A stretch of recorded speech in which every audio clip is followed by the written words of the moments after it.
I'm Al McFarlane. Welcome to Conversations with Al McFarlane. Glad to be here and glad to have you along as well. And today, as yesterday, we are proud to be part of the Black Press USA network. You can watch this anywhere around the country through our affiliate organization, the National Newspaper Publishers Association, at Black Press USA, Black Press USA in NPA. So we're glad to have that connection. The Black Press of America, a powerful voice, a powerful organization representing over 200 newspapers nationwide and newspapers with a history of fighting for the interest, the vision, the dignity of our people. We are proud to have Insight News to be among that illustrious membership organization. Well, today we wanted to talk about what was announced last Wednesday, and that was the U.S. Attorney General Merrick Garland announced an investigation of the city of Minneapolis and the Minneapolis Police Department. Proud to have members of the Unity Mediation Task Force. Is that the right word? I'm saying it the right. Unity Mediation Task Force, I think that's the right name, but I'll correct it if I'm wrong in a second, to be discussing this event with us today. I'm going to start, though, by reading the press release from the Attorney General announcing the investigation in Minneapolis. Attorney General Merrick B. Garland announced last week, Wednesday, that the Justice Department has opened a pattern or practices investigation into the city of Minneapolis and the Minneapolis Police Department. The investigation will assess all types of force used by MPD officers, including uses of force involving individuals with behavioral health disabilities and uses of force against individuals engaged in activities protected by the First Amendment. The investigation will also assess whether MPD engages in discriminatory policing. As part of the investigation, the Justice Department will conduct a comprehensive review of MPD policies, training, and supervision.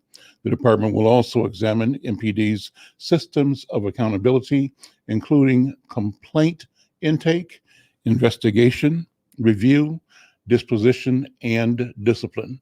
The Department of Justice will also reach out to community groups and members of the public to learn about their experiences with MPD.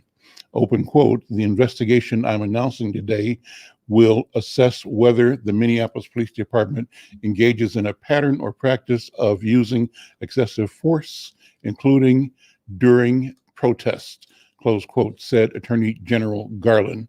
He goes on to say, building trust between community and law enforcement will take time and effort by all of us, but we undertake this task with determination and urgency, knowing that change cannot wait.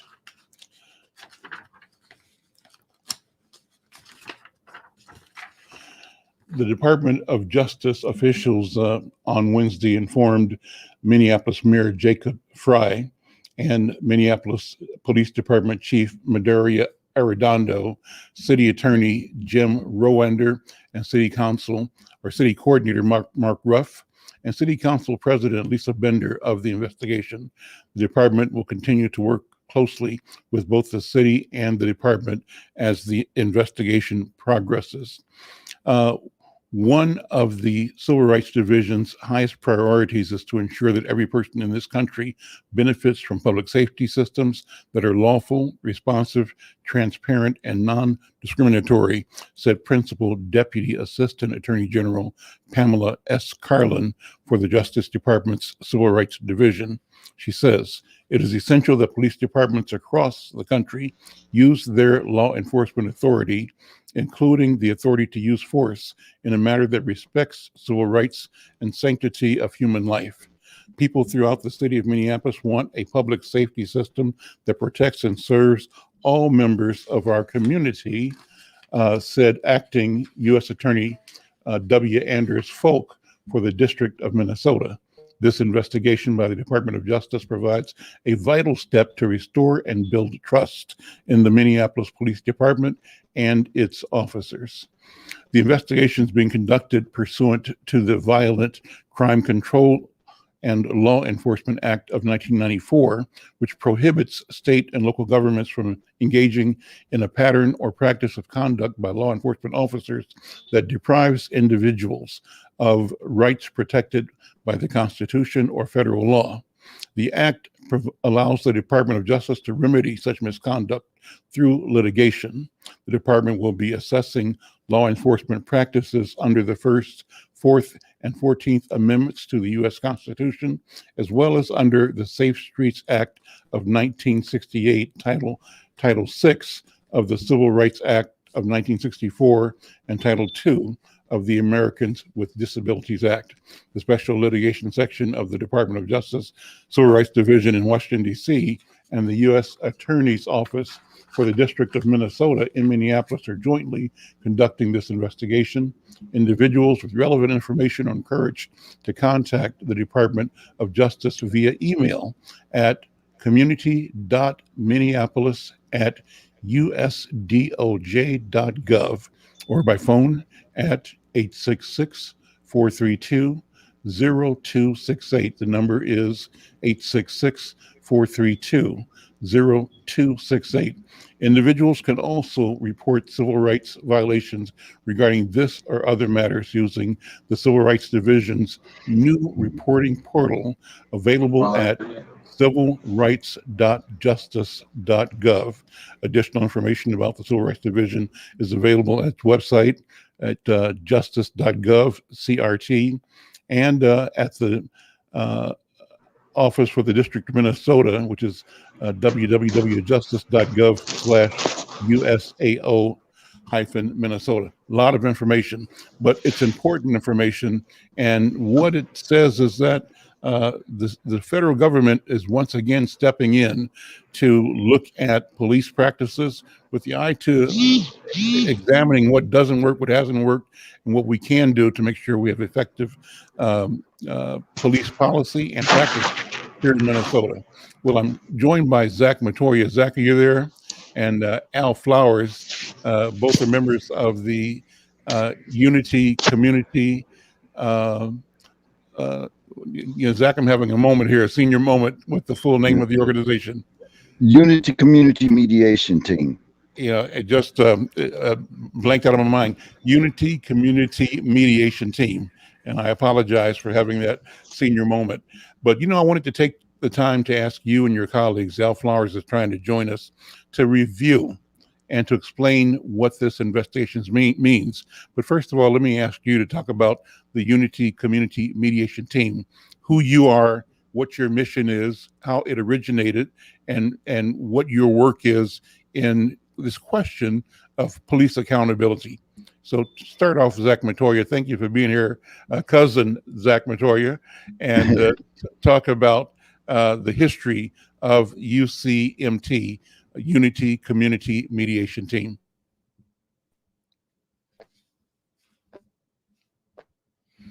No, I lost your sound. Can you turn your sound on? Yeah, you might have muted by mistake, because I heard you a second ago. No. Oh, okay. Well, I mean, Zach. Al, you're on live, Al. So make sure you're intending to talk to our audience here. Zach is muted now. Zach, can you unmute again? Try to unmute, and then Al Flowers, when you're ready, I'll bring you up. But you're on camera right now. Zach, try to unmute again.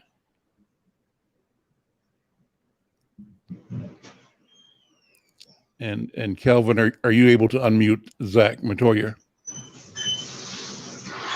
So listen, let's do this. Well, we figured out, Al Flowers, good afternoon, brother. Good to see you here.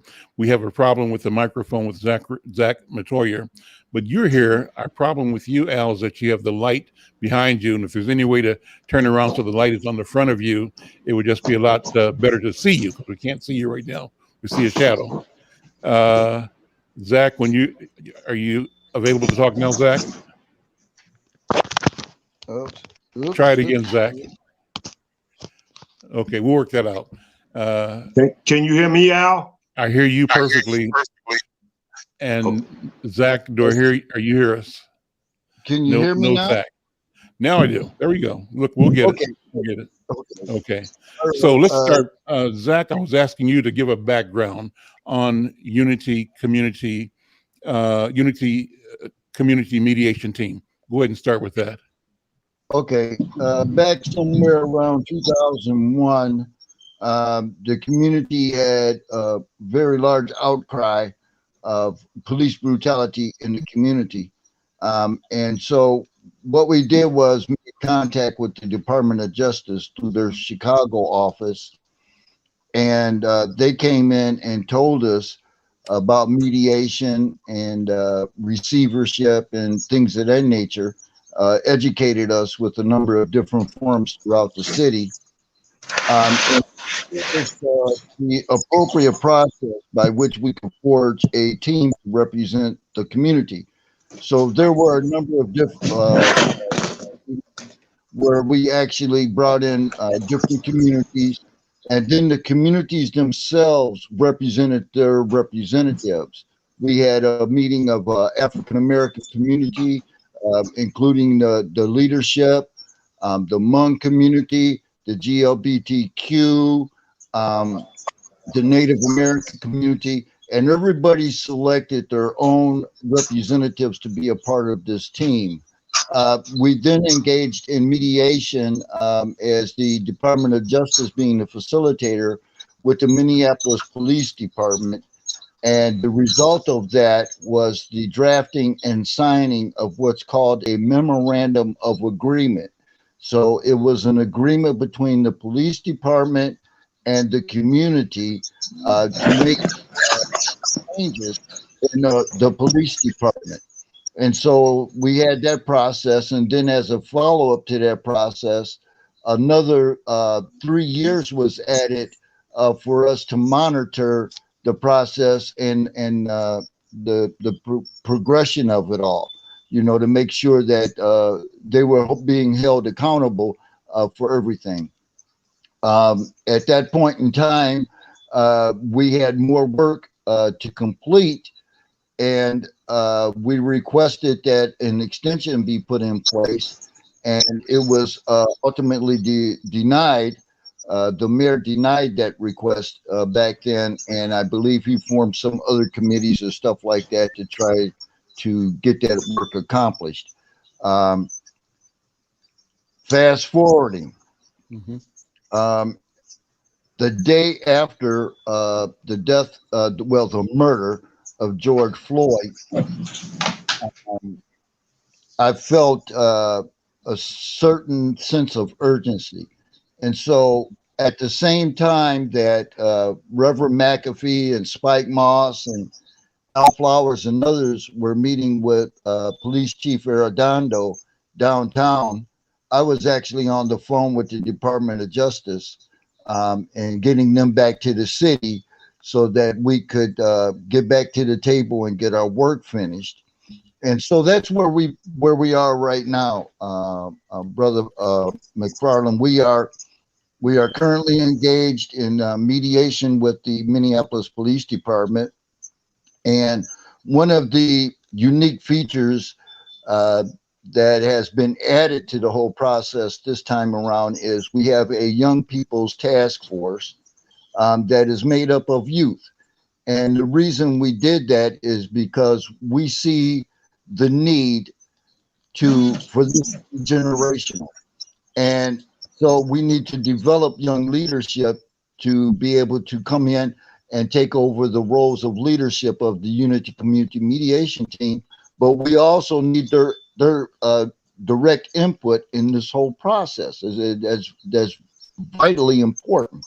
And so we have an outstanding youth task force, and we have found that they are even able and have the capability of breaking other barriers, because the youth task force was the ones that initiated contact with the Minneapolis Police Federation and got the Minneapolis Police Federation to the table for us to have open discussion with them about, you know, what can we do to help change the overall way that the Federation is operating, to look into what they have done that's positive as well as negative, and then going from there.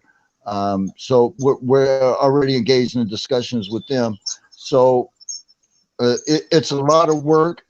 Take a second and explain who the Federation is. You know, we've got viewers, listeners, not only here in Twin Cities, but around the country as part of the Black Press USA NNPA network, the Black Press of America.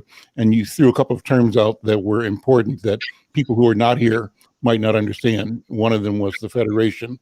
What is the Federation? I have a general question too that will take you back over some of the same material that you said, but bear with me because I simply want to be clear. And I thank you so much for the history that you're carrying forward. It's wonderful to have the firsthand participation and witness that you're providing. So one, you said when the Unity Community Mediation Team was created, right? Unity Community Mediation Team was created. That was the basis of the Justice Department responding to a letter from you all at that time. What was the first set of incidents? What were the first set of incidents that brought in to the formal organization of the mediation team, Unity Community Mediation Team? Oh, well, that's very simplistic in nature. It would be the brutality on citizens from the Minneapolis Police Department for many years before that. Spike Moss, Reverend McAfee, and others, including Communities United Against Police Brutality, have been trying to get something done. And ultimately, when we came into formation, it was, for lack of a better term, the climax of it all. And the Department of Justice at that point in time agreed to come in and work with us. And I think that is vitally important that everybody understands that there are many departments and facets to the Department of Justice. Okay, they have an investigation department. They have another department that's the one that we utilize for mediation, that is there to there's no law things tied to that. It's just where they're coming in and provide services to the community, and one of those services is to be a facilitator in mediation. I hope I answered your question. You did, and I wanted to establish the formalization of Unity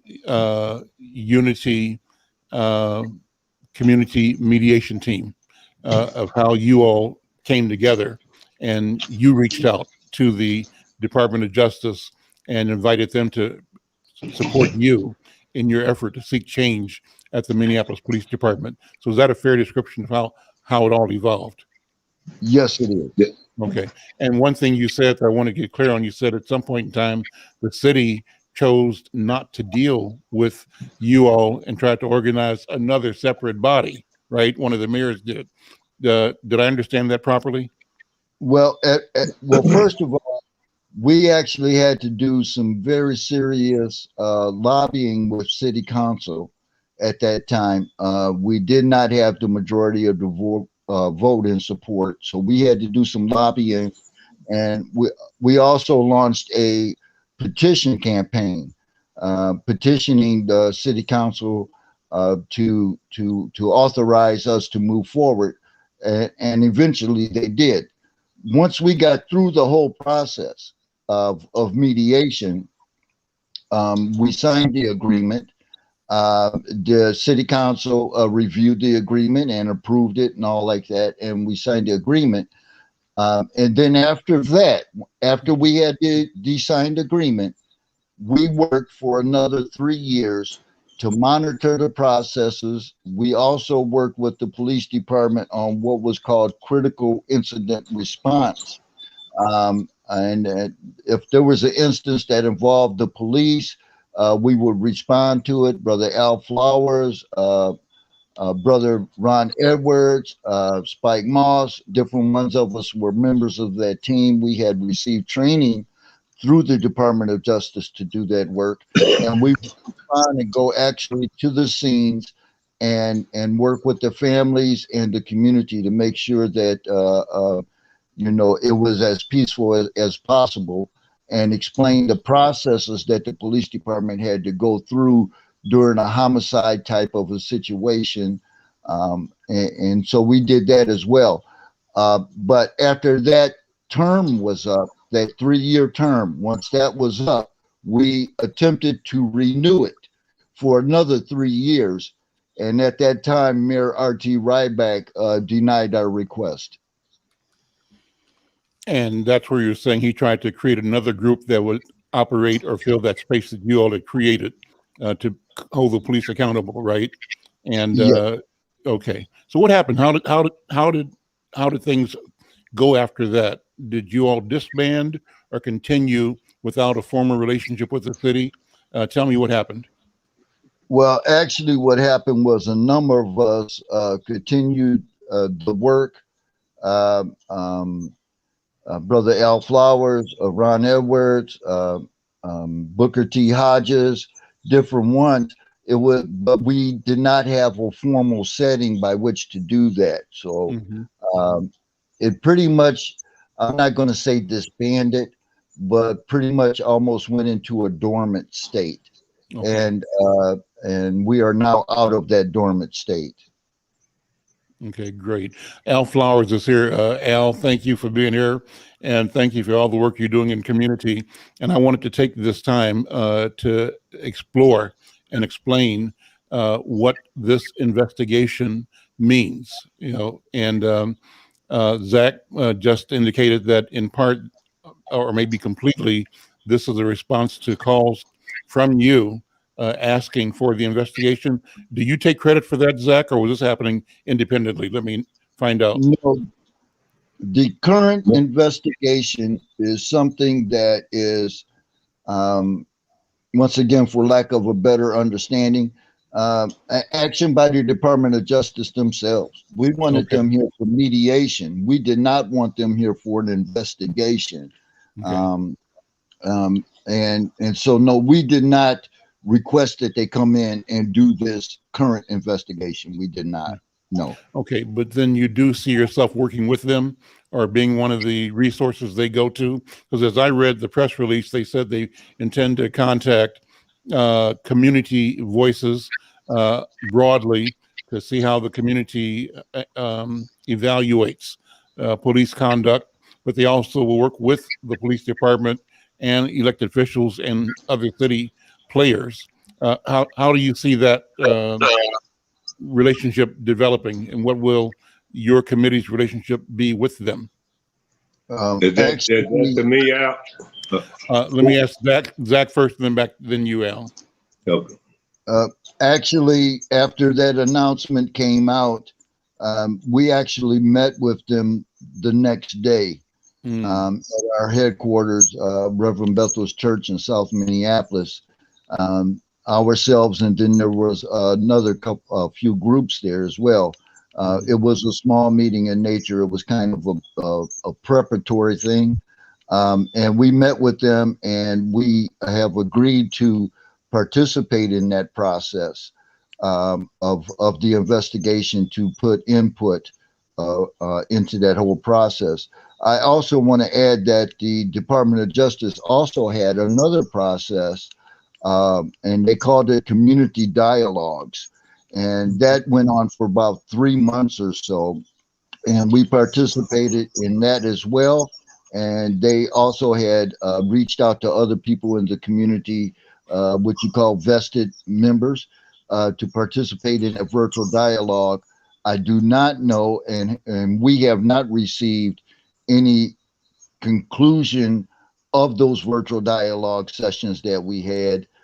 But during COVID, everything is really kind of Right. difficult to get used to in operating and being productive. But everybody's adapting very well to that. But that's where we are with everything right now. And my understanding is that the virtual dialogues are going to continue along with this current investigation. That's wonderful background. Thank you, Zach. Flowers, jump in. How you doing? First of all, and thank you for being here and available for this conversation. Just jump in and give your initial impressions of both what this Justice Department investigation can mean or should mean for our community. Well, first, thanks, Al, for continuing to get the message out to what we're doing. And Are you getting feedback? Are you getting feedback on your sound? Is that mine? Okay. Try it. Okay. See. Okay. Now let me say first of all, Al, Reverend Bethel was trying to call in. We didn't get the number. We didn't get the number right for him to get in. But Pastor Bethel is our chair. He's our spokesperson in our chair over at New Beginning Church over there on 43rd and 1st. Then I'll just go off of some of what Zach said. We did meet with the Justice Department at Pastor Bethel Church. Farhia Khalif set that meeting up for us to meet with the Justice Department and the U.S. Attorney. I was not originally going to go because we had problems at the beginning with the Justice Department when they came in. They never wanted to deal with what we were talking about in the community. And so we were sitting at a table that they was coming in with a different idea. And what Spike Moss said is that they weren't there to make nothing good happen for our community. And we still, and even this part where they're here now, and we got to make sure in Minneapolis that we claim our territory. I hate to say that, but we got to claim our territory because so many people are here creating social justice groups and just lodging here, but don't know nothing about Minneapolis. And so when Farhia, I was against us meeting with them before because of what Spike Moss had said to the team. They weren't here to help us, and I still don't know what their ultimate goal is, because when you have a team like the Unity and Community Mediation Team, which was started, as Zach said, over 20 years ago with Ron Edwards and Spike Moss and Booker Hodges, all them people, and not to forget the Native Americans of Clyde Belcourt, and Bill Means, then all the activist groups, Anita Urbina, who's there now.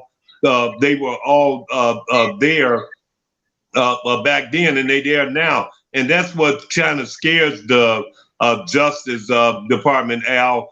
And so let's keep it real. When they came, they every time they came, they met with us.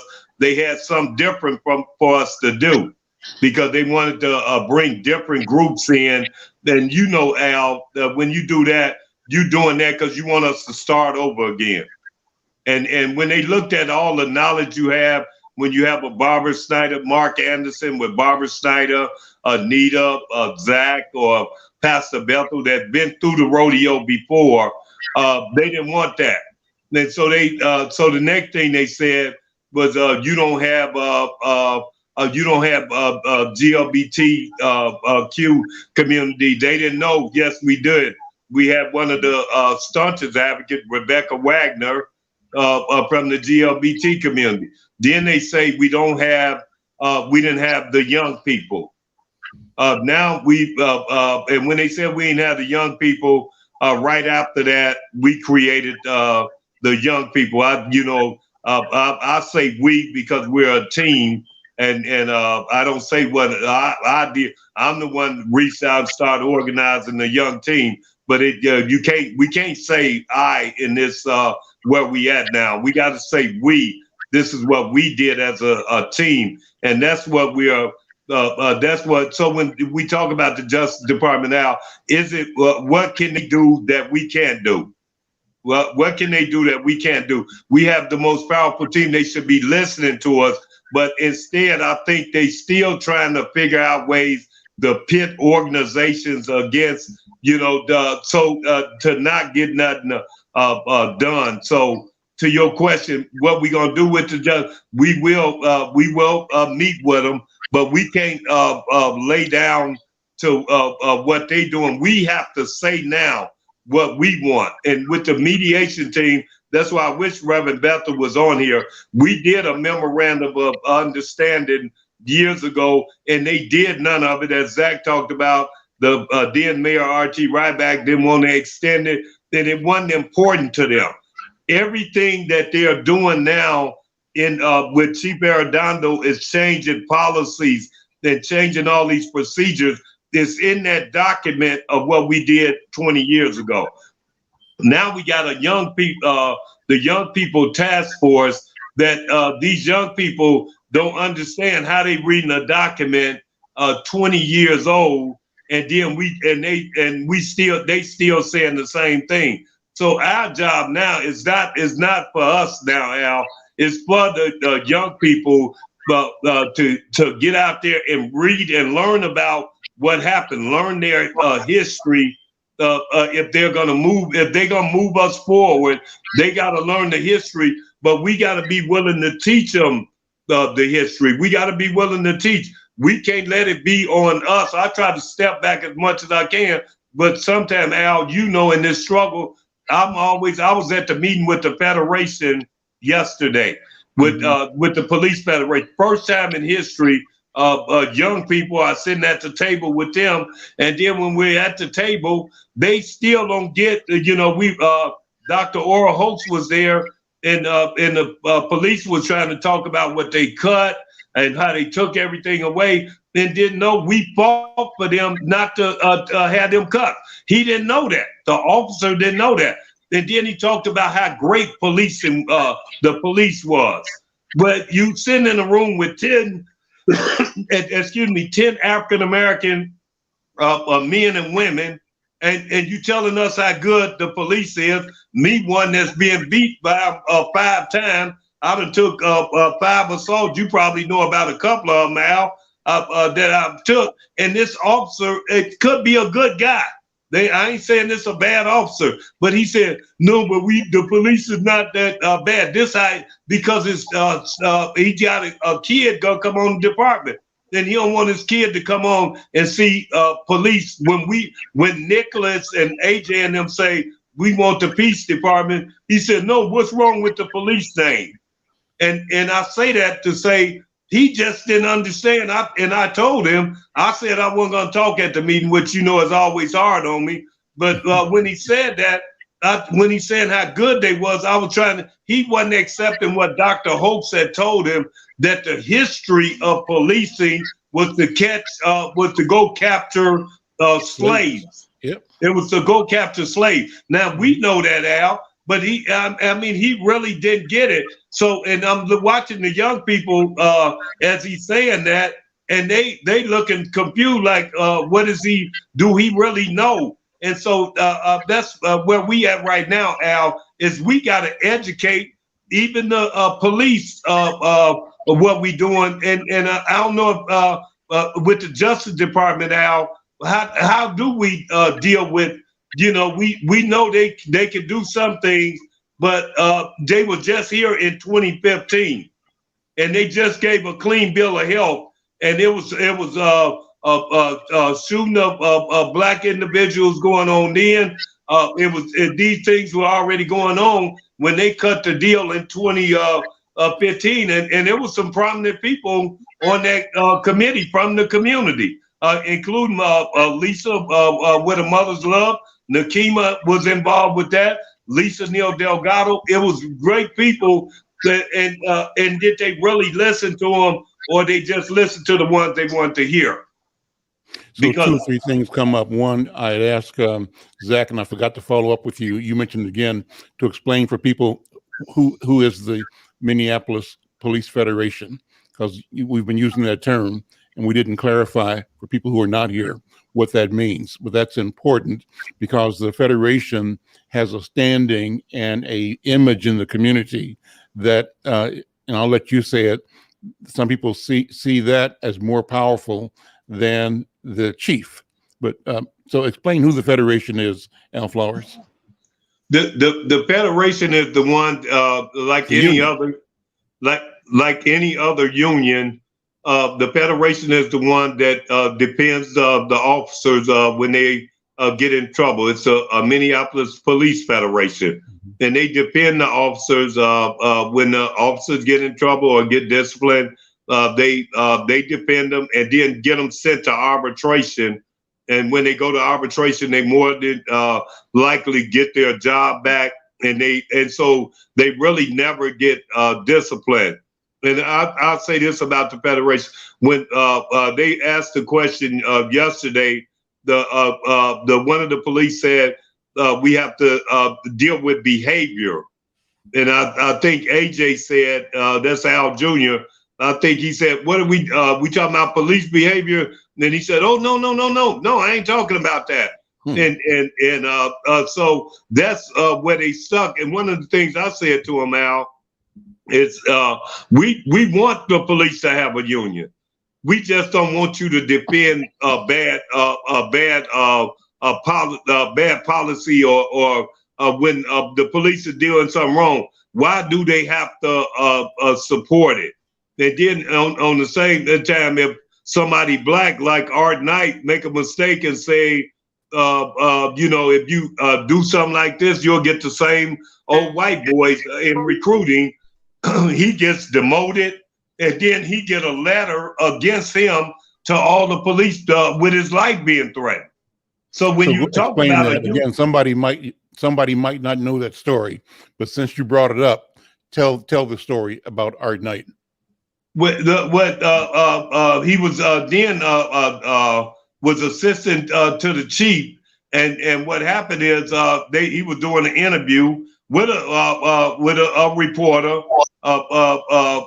Labor Jamie, with the Star Tribune, and he said a question of when they were saying about how you will get more people of color hired, they said no, go through the recruitment that they already had, and let's go to the CSOs. And Art said if you do the regular recruiting, a class that's in there, you're going to get the same old white boy. That's what the chief said. Now, you can say that, but when he said it, then it was so tense right now, right, Al? It was so tense of what was going on with the police. They were looking for any black person on the department to do anything. They want to get it. They want to get after Chief Arredondo, but they couldn't get Chief Arredondo. So you get somebody close to him. So when Art said that about the white guy, the white boy, then they put that out. The union put a letter out denouncing Art and doing all that. Even though all those union employees, including Bob Crow, knew Art wasn't a racist, but he used it as the politics. Oh, y'all blacks. And see, that's what you think all black, they think the blacks are coming after the police. Mm-hmm. They think it's all us. They think it's us that's ain't trying to negotiate with the police when it really ain't us. We're trying to say we want to get treated right, mm-hmm. and so, but they were so gung-ho to come after the assistant chief just because he was African American. I could say that that's what I believe. And then they put our chief in a spot where the chief had been firing or disciplining other officers for saying things out of line. And here's a guy that lost his all just because he said the white boy in the Federation. And when they did it to him, he was once he got demoted, he was a union employee, a lieutenant for the union, and they went after him. So that shows the racism that the union had in them, and that shows why we are meeting with them, how they don't understand what's really going on as far as black and white. This is everybody else, they can say it's every other issue, but this is an African American and a police issue, and that's why we have to be in the forefront to move our agenda to say this is what we want. Then we got to tell the Justice Department, we got to tell the state this is what we want, that they don't and they don't give us the respect that we get. That they still treating us as inhuman right now, Al.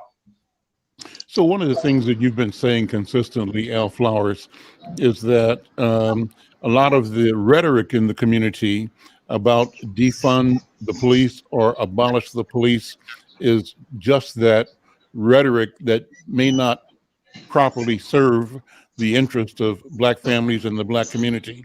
That your sense is that most African Americans are not anti-police. We're simply pro-justice. We want policing that works, that recognizes our dignity as human beings, our citizenship, our presence as mothers and fathers and homeowners and renters, and a policing or public safety system that approaches us with empathy that we see them provide to other people all the time, but not to us. And our complaint is that as often as not, any of us, black people in this country, can point to either personal or friends or family incidences where our people have been abused by the police. And we can all testify to having moments of basically terror or fear, because even if we know we're traveling in the neighborhood where we live and doing everything right, we know that at any time you can be pulled over, and and that things could be manufactured. That's kind of what the understanding is in our community. So the question is, how do we get to them so that they understand this is not a question of not having proper law enforcement, but it is the question of having proper law enforcement, and that is law enforcement that really reflects us, that includes us, and that respects us. What do you think, Al Flowers? I think, Al, that's absolutely what we're trying to do now. We're trying to, and they'll call it separation.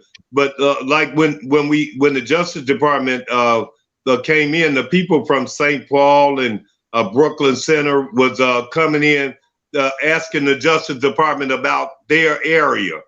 And I'm a fighter for whether you're in Brooklyn Center or St. Paul. But I'm smart enough to know that we got to stay focused right here, because the outside people is the one that's coming in saying, don't listen to our black churches. Don't listen to our black leadership. Don't listen to what they're saying. And you know the system, Al. You know better than me that's what they're looking for. Me being a part of what they me being a part of what I've seen that side before. Those are friends of mine that I've dealt with on that side when I thought we just got to tear it up. And until I realized that tearing it up wasn't getting us nothing. It might get everybody else something, but it wasn't getting us anything. So when we look at the other people that's coming in and saying, trying to say they ain't been here long enough, number one, and I'm about the only one that continue to say it and don't get in trouble because they know I'm telling the truth. But they came in, people came from everywhere to disrespect us. And the police, as Zach talked about, when R.T. Ryback he didn't want to talk, and they created something after we did the mediation agreement. He talking about the blueprint for violence. He talking about the blueprint for violence. That's what they did. Instead of doing a mediation, using the mediation team, they used the blueprint for violence right after that. And Al, they played with that for the next 10 or 12 years. And so now this is our opportunity to speak up, not get pushed back. And that's why we develop relationship with the YMCA you know about that.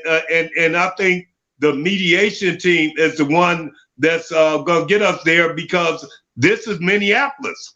This is not the African American talking who's historically getting abused. This is every community: GLBT, Latino, East African, Native, American Indian movement. When I say Native, our community, and that's why. So if the Justice Department really was about justice, they in any of these organizations that say they speaking for us, if they was, we had the door open for everybody to come to this one table, and let's do it together, and let's do it with the young people. And then some of them, they got their own ideal that they want to be out there by themselves. They want to do shows. There were so many people that went on CNN, MSNBC that ain't did a drop of work on the ground, but it was their opportunity to get in front of that camera and say stuff that wasn't true. If they ain't talking, that's why I said our black media, our black churches are the most important things we got as institutions, and then the legacy organization, because they can they can gag our legacy organizations for whatever reason. I learned that, but they can't gag our media, and they can't gag activists like myself in this fight. But we should be at the front doing this, at the front of the table. African Americans got to make the decision how we gonna deal with police. It's only us, and right now it's in Minneapolis where they just trying to take, just trying to abolish and dismantle. And it ain't Minneapolis residents that's saying that whether you're black or white, and it's social media that's beating the white people back in the house, and that's why now we telling them no, come back out. We gonna help show you no, this ain't what we want. We don't want 300 carjackings. We don't want elderly people getting robbed.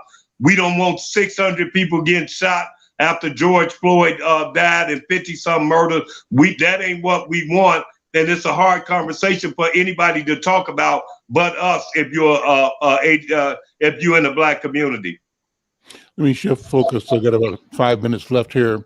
What's going on right now at the legislature that we should be paying attention to? I know that one of the things you do in your capacity as what I call the field marshal of the black community is follow and help legacy institutions and community groups understand where our interests are over at the state legislature. What's top of mind right now at the state legislature?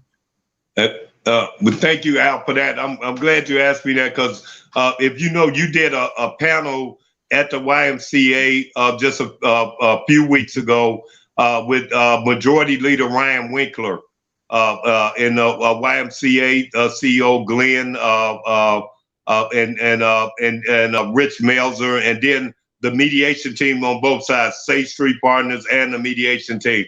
And Ryan Winkler sent me an email, which I sent over to you. And he said we went to the next step at the legislature.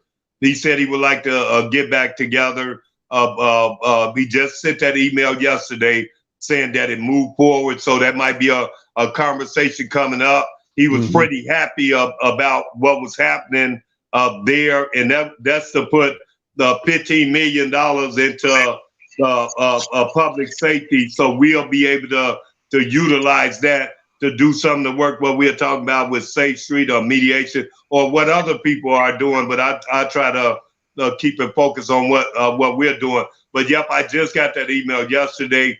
They said they were moving that forward. And I know Senator Champion has got some things over there going and cooking too. And the Philando Castillo bill, it might be a healthy bill. They asked for a lot of money, but we deserve a lot of money. So that's where we at the legislature, Al.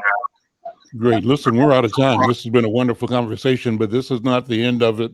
We'll be back again and again and again. One of the things that I'll be looking forward to working with you on, Al and Zach, is engaging the Young People's Task Force. And I've witnessed their ability to be clear, to be focused, to be principled, right? And to speak truth to power. And what I can tell you is that you are absolutely correct in having confidence in the young leadership that is developing, that we are developing, and that is developing of its own accord.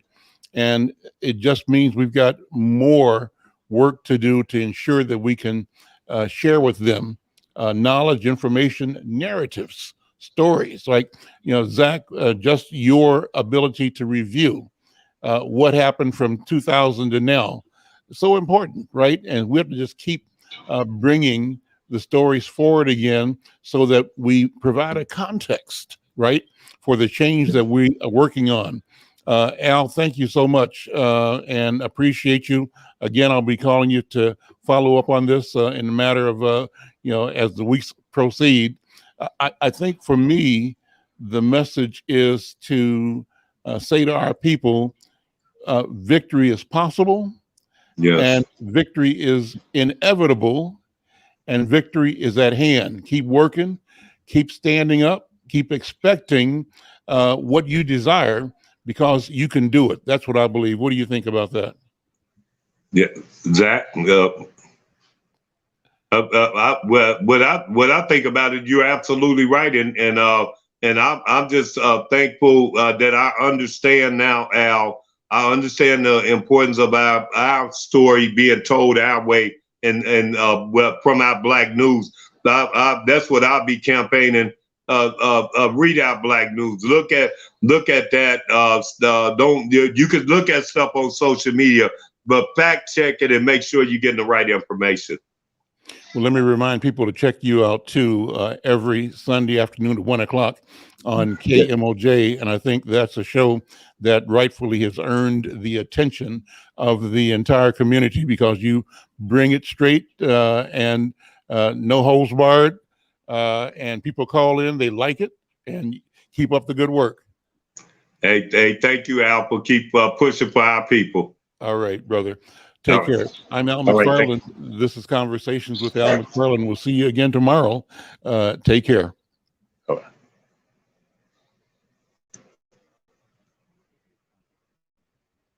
Oh, Queen Justice, where are you? Did they beat you up or no? Lock you on the ground, take the crown away from you? Oh, Lady Liberty, red, white, and blue. Did they take your dignity with their bigotry? Teach you that you're born to lose. Free or guilty, it's gonna get filthy. Better believe, roll up your sleeves. It's gonna get rough, it's gonna be tough. We all agree, we've had enough. We've had enough of all the rules you break. We've had enough of all the money you make. We've had enough. No more life gets taken. We've had enough. This is a proclamation. It's been 400 years and we're 400 late. Together we stand from state to state. Going back in time won't make America great. We need justice now, people won't wait. Action, no more distraction. Every step we take, we gain traction. If it can happen to one, it can happen to all. United we stand, divided we fall. Free or guilty, it's gonna get filthy. Better believe, roll up your sleeves. It's gonna get rough, it's gonna be tough. We all agree, we've had enough. We've had enough of all the rules you were breaking. We had enough of all the money you were making. We had enough. No more life gets taken. We had enough. This is the proclamation. Free or guilty, It's gonna get filthy. better believe. Just roll up your sleeves. It's gonna get rough. It's gonna be tough. We all agree, we've had enough. We've had enough Of all the rules you're breaking. We've had enough. All the money you're making. We've had enough. No more life gets taken. We've had enough. This is the